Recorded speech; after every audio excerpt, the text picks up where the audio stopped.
3월 둘째 주일 주님 앞에 예배드리기 위해 이 자리에 나오신 여러분 모두를 주님의 이름으로 환영하고 축복합니다. 자매님의 간증을 들으면서 하나님을 좀 더 알고자 하는 그 마음 하나만으로도 하나님의 은혜와 사랑을 경험하기에는 충분하구나 하는 생각을 다시 한번 해보게 됐습니다. 우리가 함께 드리는 이 예배와 또 들을 하나님의 말씀 통해서도 하나님이 주시고자 하는 그 은혜, 사랑 좀 더 깊이 만날 수 있기를 기도해 봅니다. 오늘도 우리에게 주신 하나님의 말씀 함께 보겠습니다. 오늘 우리에게 주신 하나님의 말씀은 사도행전 17장 1절에서 15절 말씀입니다. 사도행전 17장 1절에서 15절 말씀입니다.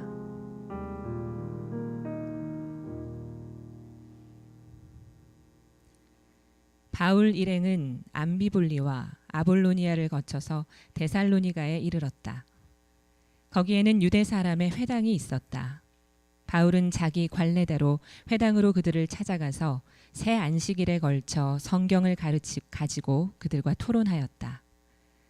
그는 그리스도께서 반드시 고난을 당하시고 죽은 사람들 가운데서 살아나셔야 한다는 것을 해석하고 증명하면서 내가 여러분에게 전하고 있는 예수가 바로 그 그리스도이십니다 하고 말하였다. 그들 가운데 몇몇 사람이 승복하여 바울과 실라를 따르고 또 많은 경건한 그리스 사람들과 적지 않은 귀부인들이 그렇게 하였다. 그러나 유대 사람들은 시기하여 거리에 불량배들을 끌어모아다가 패거리를 지어서 시내에 소요를 일으키고 야손의 집을 습격하였다. 그리고 바울 일행을 끌어다가 군중 앞에 세우려고 찾았다. 그러나 그들을 찾지 못하고 야손과 신도 몇 사람을 시청 관원들에게 끌고 가서 큰 소리로 외쳤다. 세상을 소란하게 한 그 사람들이 여기에도 나타났습니다. 그런데 야손이 그들을 영접하였습니다. 그 사람들은 모두 예수라는 또 다른 왕이 있다고 말하면서 황제의 명령을 거슬러 행동을 합니다. 군중과 시청 관원들이 이 말을 듣고 소동하였다. 그러나 시청 관원들은 야손과 그 밖의 사람들에게서 보석금을 받고 놓아주었다. 신도들은 곧 바로 그날 밤으로 바울과 실라를 베레아로 보냈다. 두 사람은 거기에 이르러서 유대 사람의 회당으로 들어갔다.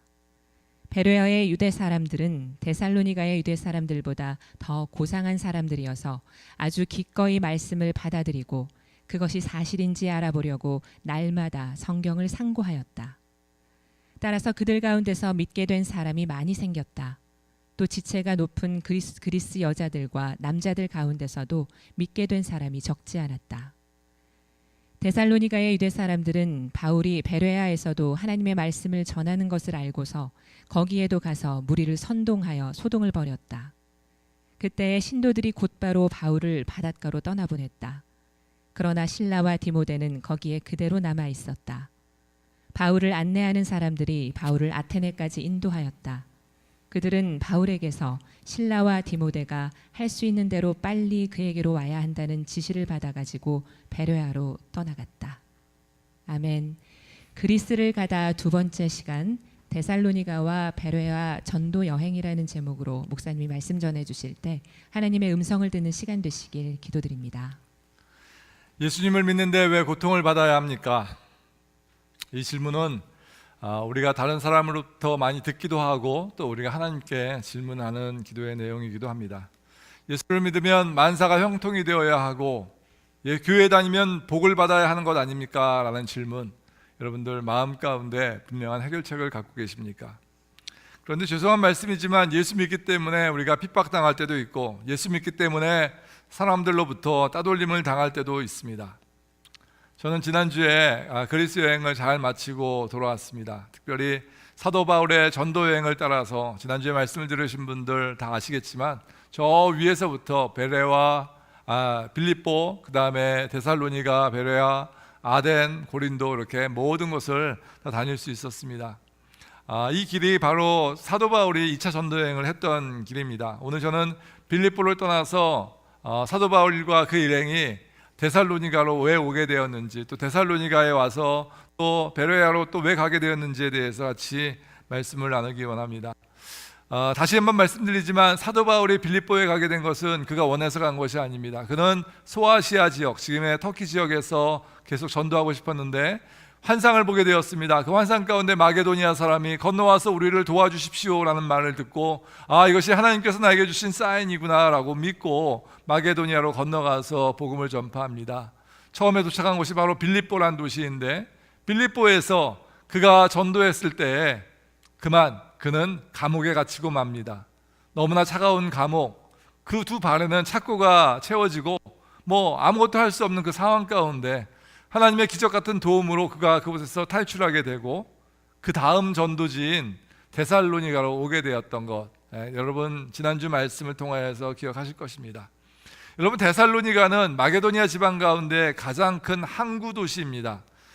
제가 이 데살로니가를 가서 봤는데요, 안타깝게도 유적지가 없더라고요. 유적지는 없고 옛날에 지은 큰 건물들이 있었고 특별히 기억 남는 것은 에게 근처에 이렇게 도시가 형성되어 있는데 그 도시에 바닷가 바로 앞에 보드워크 있고 거기에 아주 좋은 카페와 레스토랑들이 이렇게 질비해 있던 것을 보게 되었습니다. 너무나 그림과 같은 그러한 아름다운 곳이었습니다.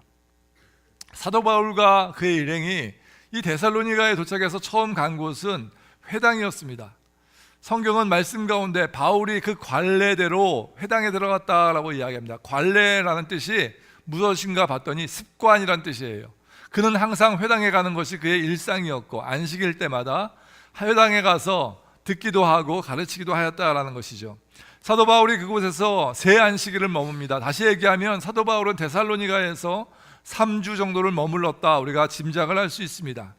적어도 석주 이상 그곳에 있었다라는 말인데 그가 가운데서 무슨 말씀을 전하였냐면, 첫 번째, 예수님께서 왜 고난당하여 하셨는가? 두 번째, 그리스도는 왜 부활하셨는가? 세 번째, 그 그리스도가 바로 예수님이다 라는 것을 그들에게 가르쳤습니다. 이것이 바로 복음의 핵심 아닙니까? 이 복음의 핵심을 가르치니까 어떤 일이 일어났는가? 4절 말씀 같이 한번 읽어보실까요? 시작.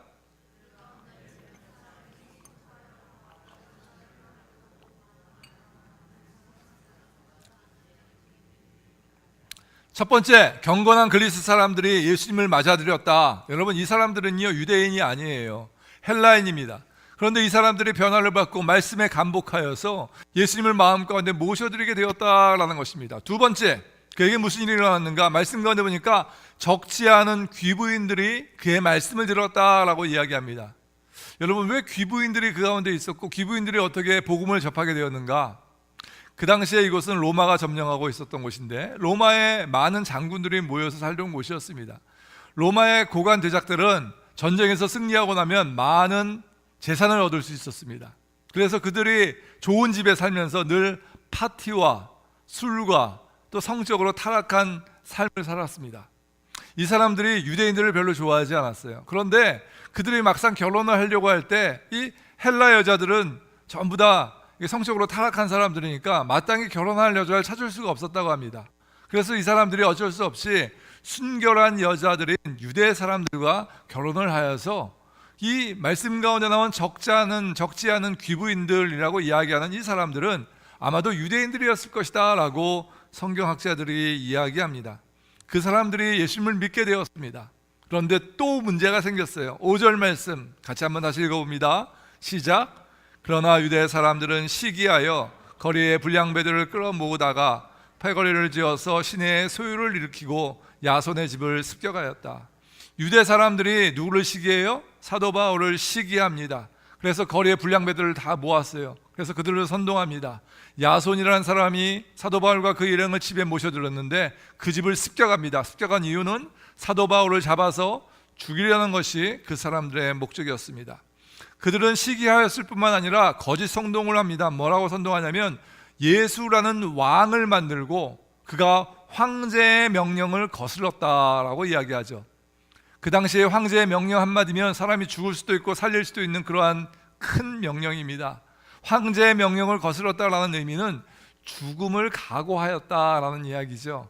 죽을 수밖에 없는 목숨이다라는 것입니다. 그렇게 사도 바울을 모함합니다. 어쩔 수 없이 사도 바울은 데살로니가를 떠나서 베레아로 갑니다. 베레아는 제가 데살로니가에서 베레아로 가보니까 약 차를 타고 40분 정도 걸립니다. 걸어서 가면 아마도 한 반나절 정도면 도착할 수 있는 그런 곳일 거예요. 여러분, 이 베레아에 가서 이 사람이 한 것이 무엇인가? 여러분, 지금 잘못하면 죽을 뻔했습니다. 별로 멀지 않은 도시에 갔다면 거기서 숨어서 지내든지 해야 될 텐데 또 다시 그들이 회당으로 찾아가고 회당에서 복음을 전합니다. 11절 말씀 다시 한번 읽어봅니다. 시작. 베레아의 유대 사람들은 데살로니가의 유대 사람들보다 더 고상한 사람들이어서 아주 기꺼이 말씀을 받아들이고 그것이 사실인지 알아보려고 날마다 성경을 상고하였다. 베레아에 있는 사람들이 데살로니가에 있는 사람들보다 더 고상하였다. 옛날 성경 보니까 더 신사적이었다라고 이야기합니다. 그래서 그 사람들은 말씀을 듣고 그냥 말씀을 그냥 받아들인 것이 아니고 말씀이 그러한가 하여 매일매일 그 말씀을 상고하였다, 묵상하였다. 얼마나 고상한 사람입니까? 그 사람들을 통하여서 많은 사람들이 주님 앞으로 또 나아오게 됩니다. 여러분, 이 베레아라는 곳이 참 재미있는 곳인 것이 데살로니가에서 로마를 가기 위해서 지나가야 하는 교통의 요충지입니다. 제가 그 베레아라는 도시도 방문하였는데 가서 보니까 유적지들은 없고 박물관들만 몇 개 있더라고요. 그래서 좋은 박물관 2군데를 방문했는데 그 중에 한 군데가 여러분 알렉산더 대왕 아시죠? 알렉산더 대왕의 아버지인 빌립 2세의 무덤이 있는 곳입니다. 그 사람이 나이 30대에 암살당하였는데 무덤을 정말 어마어마하게 지어놨더라고요. 전 피라미드는 가보지 못했지만 피라미드 같이 이렇게 한국의 왕릉 있지 않습니까? 왕릉 같이 생겼는데 그 밑을 다 팠어요. 파가지고 그 안에 이렇게 투어할 수 있게 만들어놨습니다. 그가 갖고 있었던 모든 장신구들이 그 안에 있었고요. 금면류관, 말로만 들어보고 성경에서만 봤는데 거기 가니까 금면류관이 있더라고요. 이 면류관을 만들고 거기 그 나무 가지, 나뭇잎 같은 것을 다 금으로 만들었어요. 얼마나 반짝반짝하든지 눈이 부셔서 쳐다볼 수가 없을 정도였습니다. 제가 그것을 사진 찍어서 가져오려고 했는데 사진을 못 찍게 돼 있어서 제 눈에만 저장해 가지고 왔습니다. 여러분, 알렉산더 대왕의 아버지가 묻힌 곳이 바로 그곳이에요. 무슨 이야기인가? 그 당시에 너무나 발전하였던, 상업적으로 또 교통의 요충지로서 발전한 도시가 바로 베레아였다. 그런데 이 베레아에서 사도 바울이 말씀을 전하니까 사람들이 또 변화되어지기 시작한 것입니다. 그런데 또 문제가 생겼어요. 아까 데살로니가에서 사도 바울을 죽이고자 하였던 그 시기하였던 사람들, 거짓 선동하였던 사람들, 그 사람들이 뭐 반나절만 오면 되니까 그 가운데 와서 사도 바울을 또 못 살게 구는 거예요. 사람들을 또 선동합니다. 저 사람 잡아 죽여야 됩니다. 저 사람이 황제의 명을 어겼습니다 라고 사람들을 선동하여서 또 난리가 난 겁니다. 사도 바울은 어쩔 수 없이 사람들의 도움을 받아서 아테네로 다시 도망을 갑니다. 그것이 오늘 말씀의 내용입니다. 제가 빌립보에서 데살로니가를 거쳐서 베레아로 갔어요. 차를 타고 갔는데 그곳의 경치가 얼마나 아름답던지, 옆에는 에게해를 끼고 있고 올림푸스 산이 이렇게 있는데 하필 그날 눈이 왔습니다. 눈이 오는데 너무너무 멋있더라고요. 근데 감사하게도 제가 그 차를 렌트해가지고 운전을 하고 갔는데 차 회사에서 제가 미드 사이즈 차를 이렇게 렌트했는데 유럽이라서 그런지 아우디라는 차를 주더라고요. 타보셨어요? 올림픽 마크 같이 생긴 거 아우디. 탔는데요, 와, 너무너무 좋은 거예요, 차가. 근데 거기서 이 그림 같은 막 그 올림푸스 산을 앞에 두고 옆에 에게해를 끼고 쫙 오는데 제 마음이 기쁘지만은 않았어요. 왜 그러냐면 사도 바울을 생각하니까 사도 바울이 계속해서 복음 전하다가 감옥 갇히고 복음 전하다가 쫓겨나고 복음 전하다가 또 도망가고 하는 그 생각을 하면서 보니까 사도 바울이 그 도망갈 때 이 길을 지나갔을 터인데 어떤 마음으로 이 길을 지나갔을까? 그것을 생각하니까 마음이 참 착잡하더라고요. 그래서 그 길을 이렇게 운전하고 선교사님과 함께 같이 대화하면서 그 길을 지나오면서 제가 마음 가운데 사도 바울의 마음이 어떠하였을까라는 것을 묵상하였습니다. 오늘 말씀은 여러분과 함께 사도 바울이 어떠한 마음을 가졌을 것이다 라는 것을 제가 묵상한 내용을 여러분과 함께 같이 나누기 원합니다. 제가 깨달은 큰 주제는 무엇인가 하면 어려움 가운데 하나님의 뜻이 있습니다라는 것이에요. 어려움 가운데 무엇이 있다고요? 하나님의 뜻이 있습니다. 같이 한번 해볼까요? 어려움 가운데 하나님의 뜻이 있습니다. 여러분, 어려움 가운데 하나님의 뜻이 있어요. 첫 번째 소주제가 뭔가 하면 하나님은 어려움을 통해서 제자를 만드십니다라는 것입니다. 여러분, 제자가 언제 만들어집니까? 제자가 편안한 때에, 좋은 때에 잠 잘 재우고 그러면 제자가 만들어집니까? 여러분, 정말 훌륭한 제자는요, 힘들고 어려운 환경 가운데 만들어진다라는 것이에요. 사도 바울이 3차 전도여행을 떠나면서 말한 성경 구절이 사도행전 20장 4절 말씀입니다. 같이 한번 읽어볼까요? 사도행전 20장 4절 같이 시작. 그때 그와 행동한 사람은 브로의 아들로서 베레아 사람 소바더와 데살로니가 사람 가운데서 아리스다고와 세군도와 더베 사람 가이오와 디모데 그리고 아시아 사람 두기고와 드로비모였다. 사도 바울이 3차 전도여행 때 같이 동행하였던 사람의 이름을 적고 있는데 그 가운데 베레아 사람이 있습니까? 없습니까? 있어요. 그 사람 이름이 뭐예요? 소바더라는 사람입니다. 데살로니가 사람이 있습니까? 없습니까? 있습니다. 몇 명이나 있습니까? 2명 있죠. 그 이름이 아리스다고와 세군도라는 사람입니다.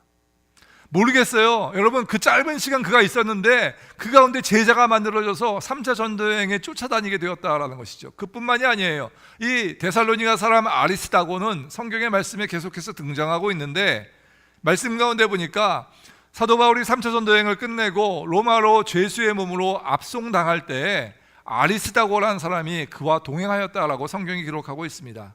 골로새서와 빌레몬서 말씀 가운데 보니까 사도 바울이 뭐라고 고백하냐면 아리스다고는 나와 함께 갇힌 자 되었다라고 고백하죠. 어떤 성경학자는 이렇게 이야기합니다. 아리스다고라는 사도 바울의 제자는 아리스다고가 죄수가 되니까 그와 동행하기 위해서 자수하고 같은 죄수의 몸이 되어서 그를 옆에서 보좌하였다라고 이야기합니다. 또 어떤 신학자는 아마도 그런 것 같지는 않지만 그가 사도 바울이 죄수가 되었을 때 그 옆에 바짝 붙어서 그를 챙겨주고 힘든 것들을 해결해주는 그런 사람이었다라고 고백하고 있는 것을 보게 됩니다. 여러분이 이렇게 생각하면 좋을 것 같아요. 뭐 그런 사람이 있나 보다 이렇게 생각하지 말고 광 목사가 열심히 사역을 해가지고 제자가 만들어졌는데 제가 감옥에 가게 되었는데 그 사람이 나도 광 목사님을 옆에서 보좌하기 위해서 감옥에 가야겠습니다 라는 사람이 있었다. 여러분, 눈동자가 흔들리고 있네요 지금. 여러분, 이것은 굉장히 심각한 문제 아니겠습니까? 그 정도의 제자가 탄생되어진 거예요. 짧은 시간 안에 3주 안에 얼마나 기가 막힌 노릇입니까? 하나님은요, 그 어려운 시간을 통하여서 제자들을 계속해서 만들어가고 있는 거예요. 그것이 하나님의 일하심입니다. 인간적으로 생각하기에는 말씀을 전하다가 쫓겨나면 제자가 안 생길 것 같아요. 인간적으로 생각하면 내가 괜히 저 사람 쫓아다녔다가 나도 저 모양으로 도망자나 될까 걱정돼서 다 도망갈 것 같습니다. 그런데 하나님의 생각은 그렇지 않습니다. 바울이 목숨을 내놓고 복음을 전하자 그를 따르는 사람들이 계속해서 늘어나게 되었다라는 것입니다. 여러분, 이것이 하나의 방법이에요. 하나님은요, 어려움을 통해서 그의 제자들을 만들어 가십니다. 이번에 평신도 세미나에 우리 5명의 친구들이 다녀왔는데 이 5명의 친구들이 작년 봄에 11기인가요? 11기 생명의 삶을 같이 하였던 사람들이에요. 장욱성 원사님도 그때 같이 하셨고 생명의 삶 동기, 그때 한 아영자매도 같이 했었죠. 8명, 9명 정도 했는데 그때 정말 열심히 잘 하셨어요. 그때만 해도 이 5명 아이들이 별 볼 일 없는 애들이었어요. 그 중에 한 명은요, 잠을 너무너무 사랑해서 주일날 교회도 안 나오고 막 그런 애들이었어요. 그런데 이 친구들이 생명의 삶을 마치고 목장 생활을 열심히 하고 또 확신의 삶을 하면서 계속해서 변화되어져 갔습니다. 이번에 이 친구들이 다녀온 미라클랜드 침례교회 목사님을 제가 오래전부터 아는 목사님이에요. 제가 한국에 있을 때 교회 다닐 때 그 목사님이 유초동부 목사님, 전도사님이셨고 저는 대학생이었으니까 유초동부 선생님이었어요. 그러다가 미국 와서 다시 만나게 된 거예요. 제가 그 친구들이 이제 가게 되었을 때 그 목사님께 전화했습니다. 목사님, 저희 교회에서 우리 5명 학생들이 가는데 잘 좀 봐주세요. 가능하면 좀 좋은 목장에 배치시켜 주셔서 아이들이 가서 많이 도전받고 올 수 있게 도와주세요. 이렇게 부탁을 드렸어요. 그랬더니 이 목사님이요, 대답을 뚱하게 하시는 거예요. 왜 그러실까? 마음 가운데 왜 나한테 무슨 감정이 있으신가? 네. 전화 끊었어요. 제가 A형이어가지고 말은 못하고 속으로. 이 친구들이 잘 다녀왔습니다. 가서 은혜 많이 받고 왔대요. 제가 다시 전화했어요. 목사님 감사해요. 이 친구들이 너무너무 은혜 많이 받고 왔대요. 그러니까 이 목사님이 무슨 말씀을 하시냐면, 처음에 누가 오나 하고 그 명단을 봤는데 22살짜리 애들 5명이 온다는 이야기를 듣고 기겁을 했대요. 곽 목사가 나한테 원한이 있나? 왜 이 친구들 보내가지고 뭐 하자고? 이 친구들 와가지고 괜히 막 엎드려서 자고 스마트폰이나 하고 있고 그러면 전체 분위기가 다 망가질 텐데. 목사님 애들이 22살보다 많대요. 근데 내 애들도 내 말 안 듣는데 이 애들이 내 말 들을까? 걱정하셨다는 거예요, 목사님이. 그런데 이 아이들이 왔는데 5명이 정말 열심히 했나 봐요. 맨 앞에 앉았대요. 맨 앞줄에 앉아가지고 목사님이 말씀을 하시는데 딴청 안 하고 집중해가지고 듣고 때마다 은혜 받고 하는 것을 목사님이 다 보신 거예요. 그러면서 목사님이 이런 말씀 하시더라고요. 곽 목사, 내가 곽 목사가 어떻게 목회하는지 잘 모르는데 이 5명 친구들 보니까 곽 목사 목회 잘하고 있는 것 같아. 그런 얘기 하시더라고요.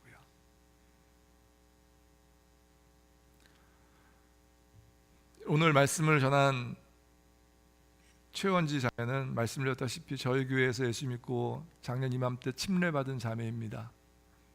이 자매의 별명이 이슬원지예요. 이슬같이 청롱하고 맑아서 이슬원지가 아니고, 한국에서 출시되고 있는 소주 이름 중에 참이슬이라는 소주가 있는데 그걸 너무너무 좋아하고 사랑해서 이슬원지라고 우리가 이름을 줬어요. 변화되어지기 시작합니다. 말씀을 통하여서. 어떤 분이 저희 교회 집사님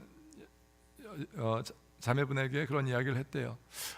그 다리 놓는 교회 다니시기 참 힘드시겠어요. 그래서 왜요? 그랬더니 거기는 청년들이 많다며 그 애들 밥 해 먹이려면 순번도 빨리 들어오고 빨리 돌아오고 얼마나 힘들어. 여러분, 우리 교회 장흥 목장 지금 원래 이 앞에 딱 앉아 계시던 분들이 지금 뭐 하고 계시냐면요, 일베베 들으시고 뒤에서 음식 준비하고 계세요. 오늘 맛있는 육개장이 여러분을 기다리고 있습니다. 여러분, 이렇게 연세 있으신 분들이 딴 교회 가면요 막 음식 준비하고 그런 거 없어요. 저희 교회는 참 특별한 교회예요. 특별히 어르신 분들이 젊은 사람들 사랑하고 그 친구들이 변화되어지는 것들 눈으로 목격하고 거기에 감격하고 또 도와주고 하는 교회가 저희 교회입니다. 여러분, 힘들고 어려운 상황 가운데 있지만 저희 교회는 계속해서 제자를 만들어내고 있는 교회입니다. 오늘 말씀 가운데 보니까 사도 바울이 어렵고 힘들고 도망자의 생활을 하면서 그 가운데서 계속해서 제자를 만들어내고 있었다. 이것이 하나님의 일하십니다. 두 번째, 하나님은 어려움을 통해서 시기를 결정하십니다. 그 타이밍을 결정하신다라는 것이에요. 오늘 말씀 가운데 사도 바울은 말씀을 전하다가 도망가고 또 말씀을 전하다가 도망가고를 반복합니다. 제가 보기에는 3주보다는 한 몇 달 정도 더 있으면은 더 많은 제자가 만들어질 것 같고, 또 몇 년 더 있었다면 정말 거기에 튼튼한 교회가 세워질 것 같은데 왜 3주 만에 그렇게 빨리 다른 곳으로 옮겨가게 하셔야만 했는가라는 아쉬움이 남습니다. 그런데 바울은 어쩔 수 없어서 계속해서 도망가야 합니다. 그런데 마지막에 사도 바울이 데살로니가에 쓴 편지 말씀 가운데 보니까 그 말씀 가운데 이런 표현을 하고 있어요. 데살로니가전서 1장 6절부터 7절까지 말씀 같이 한번 읽어봅니다. 시작.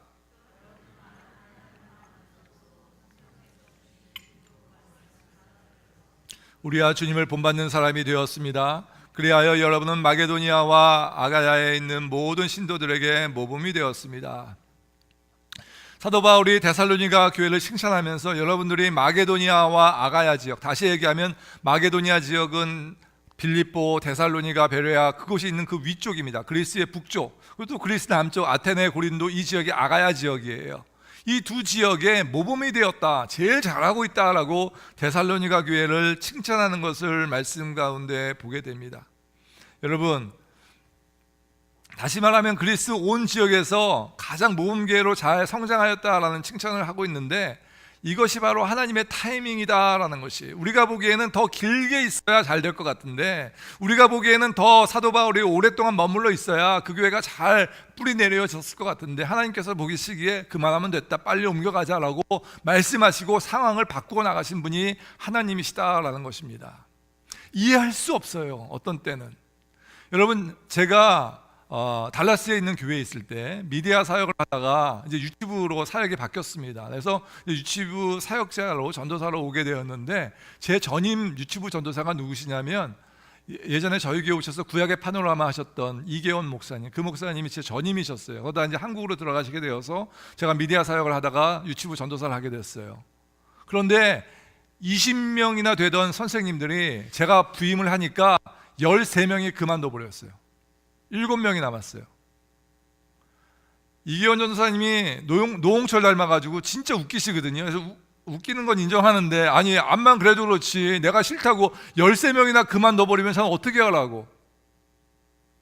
제가요 이 교회에 처음 왔거든요. 2011년도에. 여러분 기억하실지 모르겠어요. 그때 계셨던 분들. 2011년도 한 해에만 27명이 가셨어요. 옆에 교회로 간 건 아니고요. 다 이사 가셨어요. 멀리 캘리포니아 다 이사 가셨어요. 27명이나 되는 사람이. 민우 형제도 그때 갔어요. 갔다가 다시 왔지만 지금은. 제가 속으로 생각했어요. 아니 아무리 최성원 목사님이 좋아도 그렇지 어떻게 한꺼번에 그렇게 가면은 난 어떻게 하라고. 망했다 이제. 하나님께서 왜 나한테 이러시나, 그런 생각이 마음 가운데 있었어요. 그런데 지나 보니까요, 하나님의 타이밍이더라고요. 하나님께서 시계를 다 만지신 거예요. 우리가 이해할 수 없어요. 어떤 때는 우리가 다 알 수가 없어요. 왜 이러시는지 모르겠어요. 그런데 하나님은 어려움을 통해서 시간을 컨트롤하시는 분이시다라는 겁니다.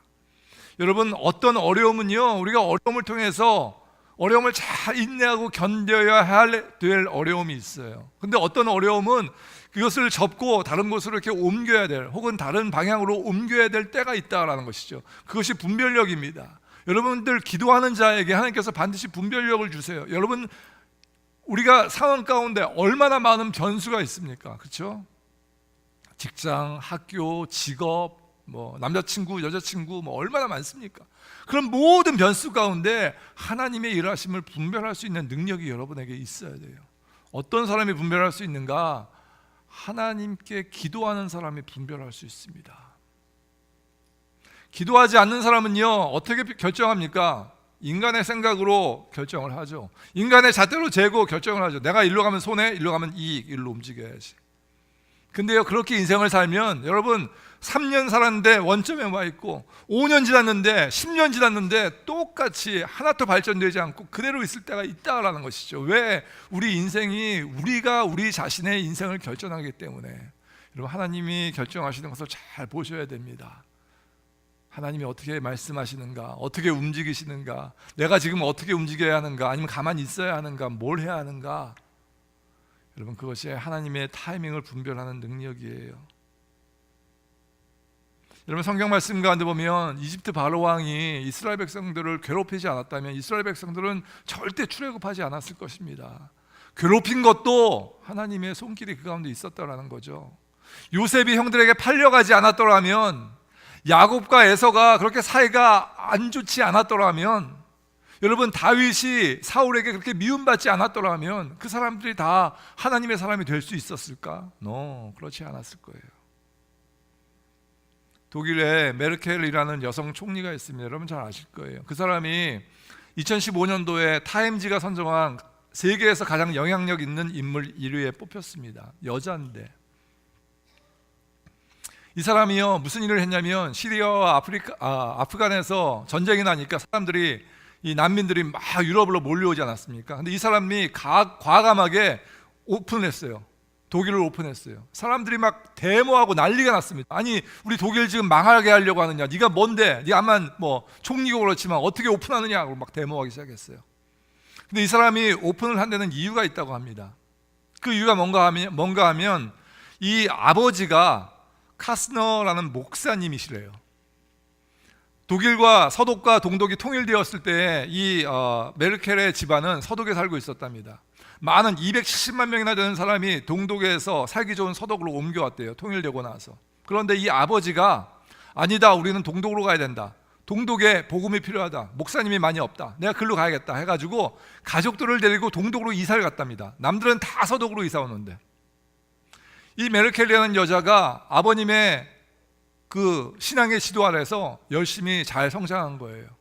그래가지고 수상까지 됐는데 그 마음에 하나님에 대한 부담감이 계속 있었던 겁니다. 저 많은 사람들이 지금 죽음을 불사하고 계속해서 탈출해 나오는데 누군가는 저 사람들을 받아줘야 되는데 아무도 받아주지 않고 유럽의 많은 국가들이 국경을 철통같이 수비하면서 못 넘어오게 하려고 혈안이 되어 있는 이때에 안 되겠다, 우리 독일이 열어줘야겠다, 사람들을 설득해서 그것을 열어줬답니다.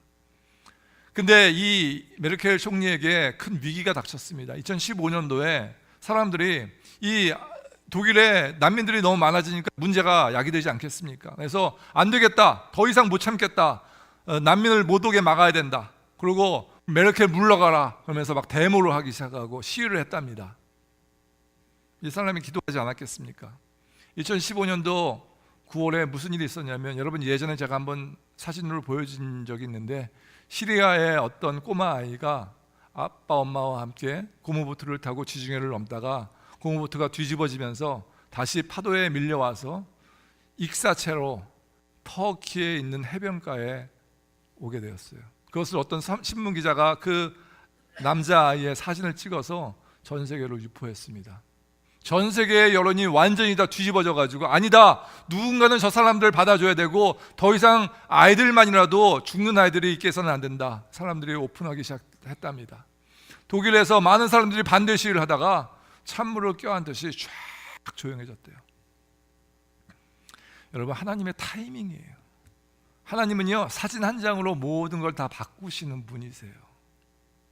여러분의 인생이 힘들고 어렵지만 그 가운데 하나님께서 그 어려움을 통해서 시간을 정하시고 타이밍을 보여주시고 여러분을 인도하시고 새 길로 만들어주시는 분이 하나님이신 줄로 믿으시기 바랍니다.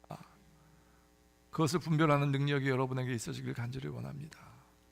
세 번째, 하나님은 어려움을 통해서 우리를 훈련시키십니다라는 거예요. 사도 바울이 신약 성경의 반 이상을 그분이 썼거든요. 믿는 사람들에게 당신은 누구를 제일 존경하십니까? 라고 묻는다면 예수님 다음으로 가장 많은 사람들이 존경하는 분이 바로 사도 바울입니다. 그가 어떻게 그런 사람이 되었을까? 그는요, 얼굴도 못생겼고요, 언변가도 아니었고요, 몸에는 질병이 있었고요, 늘 도망다니던 그런 사람에 불과했습니다. 그런데 그런 그가 하나님의 사람이 되기 위해서 어떠한 고통을, 어떠한 어려움을 겪었는가? 고린도후서 11장 23절부터 27절까지 말씀 같이 한번 읽어볼까요? 나는, 처음부터 읽습니다. 시작. 그들이 그리스도와 일꾼입니까? 내가 정신 나간 사람같이 말합니다마는 나는 더욱 그렇습니다. 나는 수고도 더 많이 하고 감옥살이도 더 많이 하고 매도 더 많이 맞고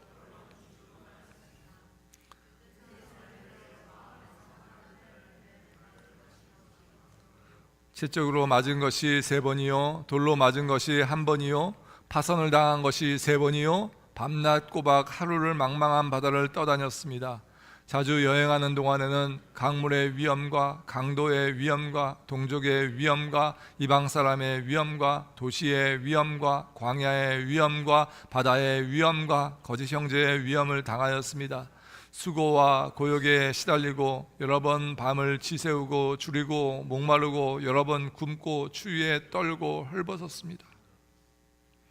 여러분, 제가 그리스를 여행하면서 마음 가운데 계속해서 하나님, 사도 바울의 그 마음이 나에게 임하게 하여 주옵소서라고 기도하는 마음으로 여행을 했어요.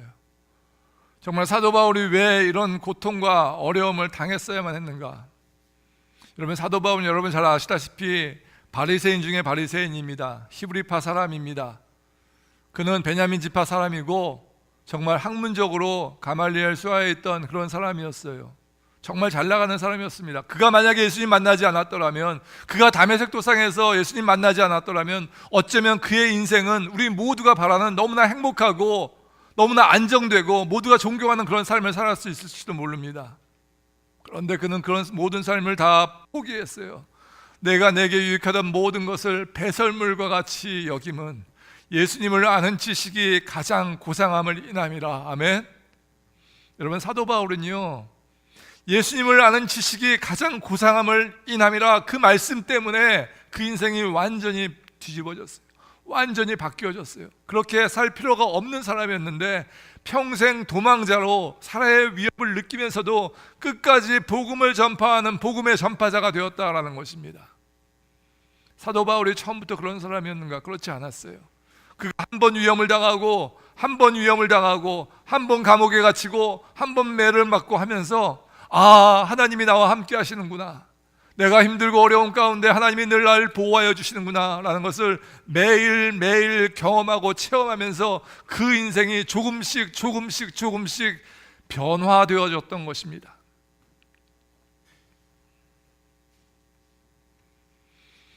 여러분에게는 어떤 어려움이 있습니까? 여러분에게는 어떤 기도의 제목이 있습니까?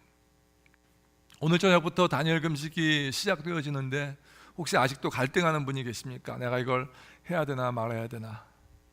한 끼를 할 것인가? 세 끼를 다 할 것인가? 여러분, 세 끼를 다 하면 더 좋은 거고 한 끼를 하면 더 나쁜 거고 그런 거 아닙니다. 여러분, 되는 대로 하시고, 또 특별히 건강이 좋지 않으신 분들은 절대 하지 마십시오. 그런데 여러분, 건강이 허락한다면 한번 이번 기회에 최선을 다해서 해보지 않으시겠습니까? 젊은 대학생들, 여러분은 21일 동안 안 먹어도 절대 안 죽어요. 그러니까 여러분 하십시오. 보니까 밴더빌트 카페테리아에 샐러드 많더만, 달걀도 매일 나오더만 거기. 달걀하고 샐러드 갖고 한번 해보십시오. 여러분 인생이 어떻게 변화될지 한번 해보십시오. 우리 마음 가운데 오늘 이 아침 말씀을 통하여서 정말 이 사도 바울의 이 열정, 이 정신이 여러분 가운데 임하기를 원한다면, 여러분이 몸을 던져서 하나님, 내가 한번 금식하면서 주님을 갈망해 보겠습니다, 하나님 도와주십시오라고 기도하면서 나갈 수 있는 저와 여러분 되어주시기를 간절히 원합니다. 하나님, 제가 소원하기는 저와 여러분 모두가 어려움을 통해서 예수님 닮아가기를 원합니다. 어려움을 통해서 제자를 만들고, 어려움을 통해서 하나님의 타이밍을 읽으며, 어려움을 통해서 또 훈련받을 수 있는 저와 여러분 되어지기 원합니다. 여러분, 하나님이 여러분을 향한 계획은 여러분이 생각하는 것보다 훨씬 더 이상입니다. 분명합니다. 그것은 여러분이 무엇을 생각할지 모르지만 하나님이 여러분을 바라보는 여러분의 관점이 아닌 하나님의 관점은 여러분의 생각보다 훨씬 더 위에 있습니다. 그것이 무엇인지 다 알 수 없지만 그것을 위해서 썩어질 것을 포기하실 수 있는 저와 여러분 되십시다. 소원하기는 21일 다니엘 금식을 통하여서 많은 분들이 참여하고 금식 기도를 통하여서 변화되어지는 저와 여러분 되어주시길 간절히 원합니다. 저희가 회복되어지고 주님 안에서 한 가족 되어지는 놀라운 은혜가 저희 교회에 있어지기 원합니다. 사도 바울이 가졌던 그 열정, 죽음을 불사하는 그 각오, 그 마음이 저와 여러분에게 있어지는 귀한 주일날 되어지기 원합니다. 기도하십시다. 하나님, 감사합니다.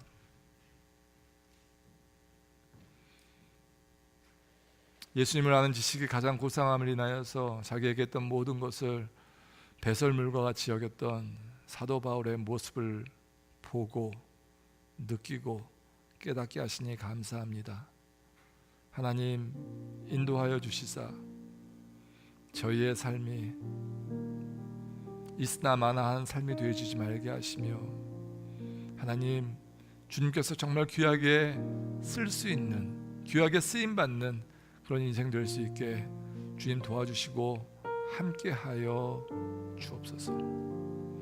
하나님, 많은 분들이 큰 결정을 하고 오늘 저녁부터 금식에 들어갑니다.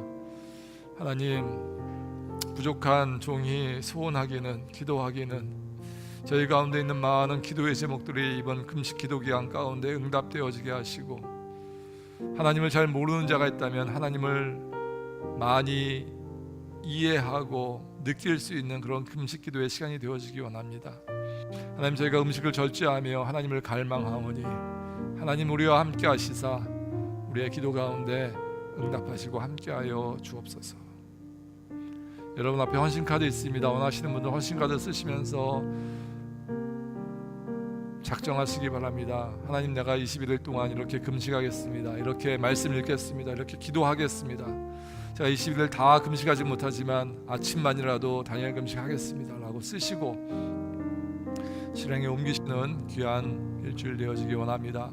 우리 다 같이 묵상으로 기도하시면서 헌신카드 쓰겠습니다.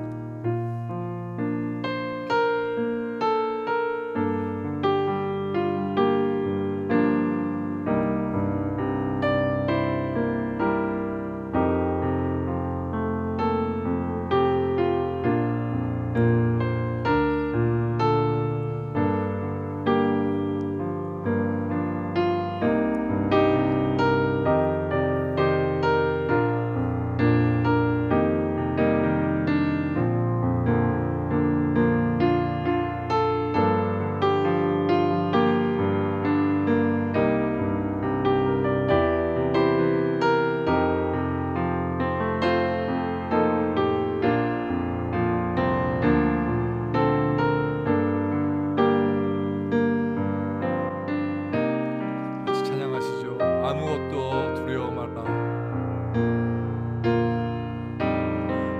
아무것도 두려워 말라. 주 나의 하나님이 지켜주시네. 놀라지 마라. 겁내지 마라. 주님 나를 지켜주시네. 다시 한번 아무것도 두려워 말라.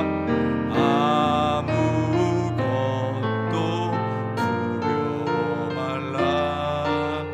주 나의 하나님이 지켜주시네. 놀라지 마라.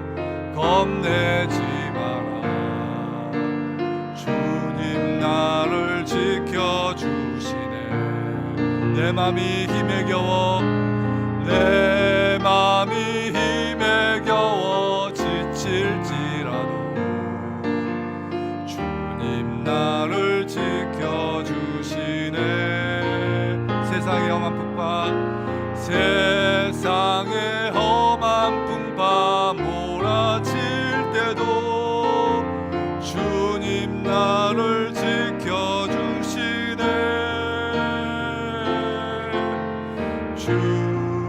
주님은 나의 산성, 주님은 나의 요새,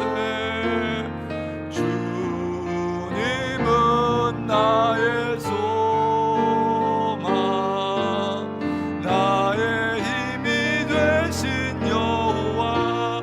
주님은 나의 산성, 주님은 나의 산성, 주님은 나의 요새, 주님은 나의 소망, 나의 힘이 되신 여호와. 다시 한번 주님은 나의 산성, 주님은 나의 산성, 주님은 나의 요새, 주님은 나의 소망, 나의 힘이 되신 여호와. 주의 인자가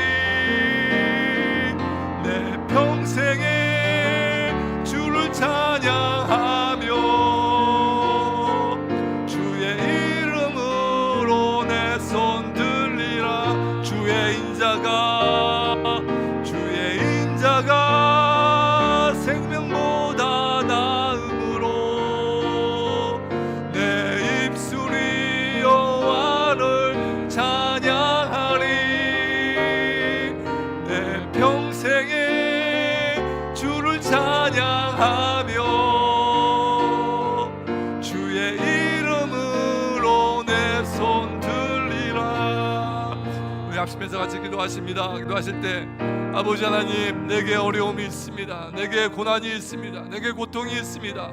하나님, 그 이전에는 하나님 나에게 왜 이런 고통이 있는지 어려움이 있는지 다 이해할 수 없었으나 오늘 말씀 듣고 회개합니다. 하나님, 어려움을 통하여서 제자를 만드시는 하나님, 어려움을 통하여서 타이밍을 주시는 하나님, 어려움을 통하여서 훈련시켜 주시는 하나님, 그 하나님을 믿고 신뢰합니다. 하나님은 나의 요새시오 나의 산성이십니다. 피할 바위이십니다. 그 하나님을 믿고 나아가는 저희들 낼 수 있도록 주여 도와주시고 함께하여 주옵소서. 합심해서 같이 기도하며 나가십니다. 기도하시겠습니다.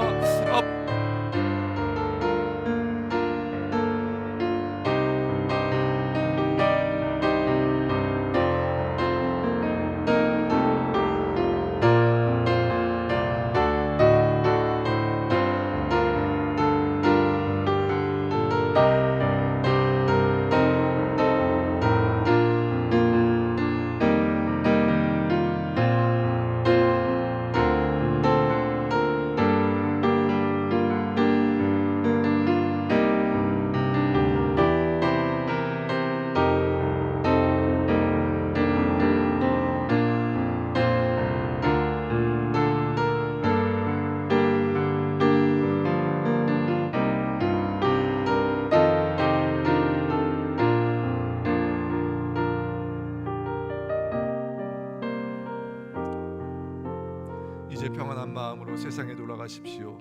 선한 일에 용기를 가지시며 악을 악으로 갚지 마십시오. 항상 연약한 자를 도우시며 병든 자를 찾아보시며 곤란당하는 이웃을 위로하십시오. 주님께 봉사하고 주님을 사랑하십시오. 어떤 일에도 소망을 포기하지 마십시오. 그리고 거룩하신 성령께 순종하여 기쁨과 감사의 생활을 해나가십시오. 우리 하나님 아버지는 여러분을 항상 도와주실 것입니다.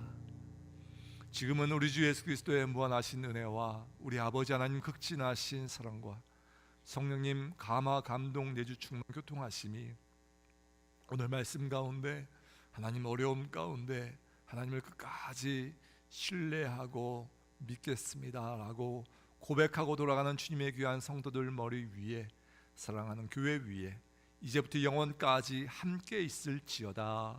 아멘.